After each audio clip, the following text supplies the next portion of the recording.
the next client. He's about 75. He Mhm. has what he describes as wart-like bumps on his arms, legs, and ears. They're always present. They don't come and go. He doesn't know what triggered them. And I They're sort of asked cauliflower him, looking. They're he doesn't have a cauliflower med. looking. I haven't seen him, so I can't tell you that. He describes it as like eczema or dry skin or aged skin. Hmm. And then there's also some info. He bruises very easily, has always done that his whole life.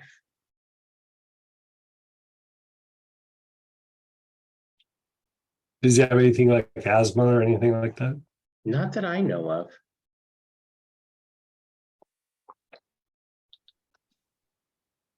And you say the bruisings happen for a very long time. The bruisings happened his whole life. He said his mom had it too. Hmm. I mean, there are kind of genetics that can play a role in something like that. Anytime I see bruising that's real easy or spontaneous bruising, I mean, that always can be a more serious health issue for one, but that he's had it all his life, I rule that out. Yeah. But for me, I usually go, to vitamin C, like a vitamin C deficiency. And sometimes people's bodies will use up vitamin C much faster than somebody else. And so I always like to go quercetin with something like that. Like this, you probably could get away with just doing straight vitamin C, but like 2 or 3 times a day, just constant, and then try to augment with foods that are high in vitamin C. That should, in theory, slow down the bruising. Like if there's a genetic predisposition, I mean, I've had some patients that were like that, and we couldn't slow it down very much. Most people, like 80 or 90% of the time, or even 95, the vitamin C will improve it. Every once in a while, it might be an iron deficiency. But the thing that I would also look was like if you go and look at their skin, the thing that you want to look and see, there'll be like the size of the head of a pin. There'll be these little red dots. They're not everywhere, but like if you look on the arm, for example, like if you look on the forearm and you just kind of look at the skin for a little bit, you might see a couple of them. And I mean, you don't have to search super hard. I mean, they're obvious that they're not like brown or black or a freckle. I mean, they're red. Okay. That's a vitamin C issue. Like they're Okay. not getting nowhere near enough vitamin C. And Okay. so, the other thing that I'd check is, check to see if he's diabetic. And if so, that could be a reason for the increased need for vitamin C as well. I don't But believe he is, okay, good. but I'll And check. so, yeah, I mean, it's always nice to cross it off the list. Right. And so, regardless, I would kind of go through and checking for that. So there's the bruising, and what was the other issue? The bumps on his arms, legs, and Oh, ears.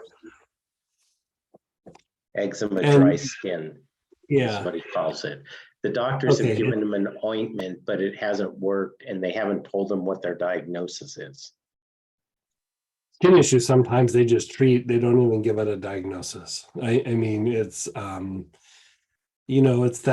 old thing where if it's hot, you cool it down. If it's cool, you warm it up. If it's dry, you moisten it. And if it's moist, you dry it out. Like, a lot of times with skin issues, they kind of do things like that. I would probably start with, I mean, you have some kind of choices here.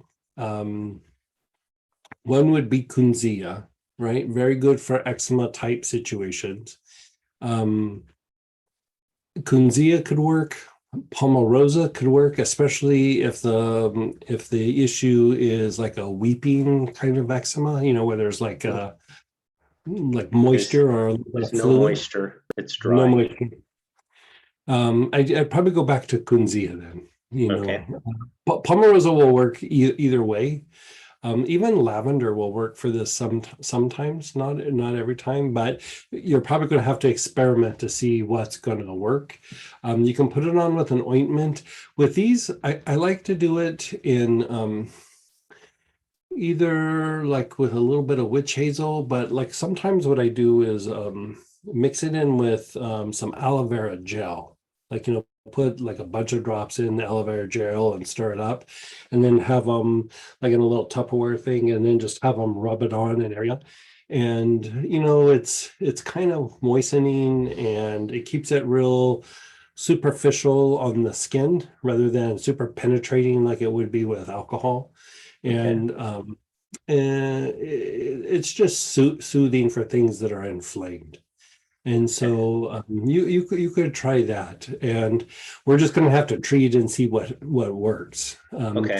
Zea with like eczema type things. Now, like I thought you said like it was kind of wart-like. What He did you say? described it, yeah, he described it as wart-like bumps, but he also described it as eczema and dry skin. The wart-like stuff I would treat with thuja, definitely with thuja. Yeah, if it is a wart-like thing, Like skin sometimes people cats. get, yeah, sometimes people get these things that it's actually the walls of the intestines like kind of leak a little bit, and they'll get these like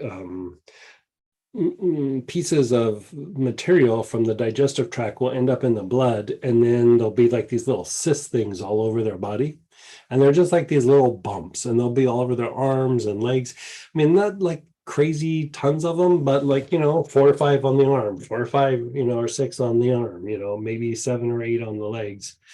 And those are hard to treat individually. You almost have to go to the gut, but the ones that are already there, they're hard to get rid of. They've already had like a little cyst form around it. They've become like a little cyst, and those cysts can be hard to break up. Mm, Let's see what it looks like when you see him in person, and okay. then kind of from there. Yeah, that's Okay. what I would do. 'Cause, like here we're kind of doing like a little bit of hearsay and what he's describing. One of the things that you could do is when you see him, take a picture of it, and then you and I can look at it, and we can kind of figure it out from there. Okay. I can do that. Yeah, perfect. So the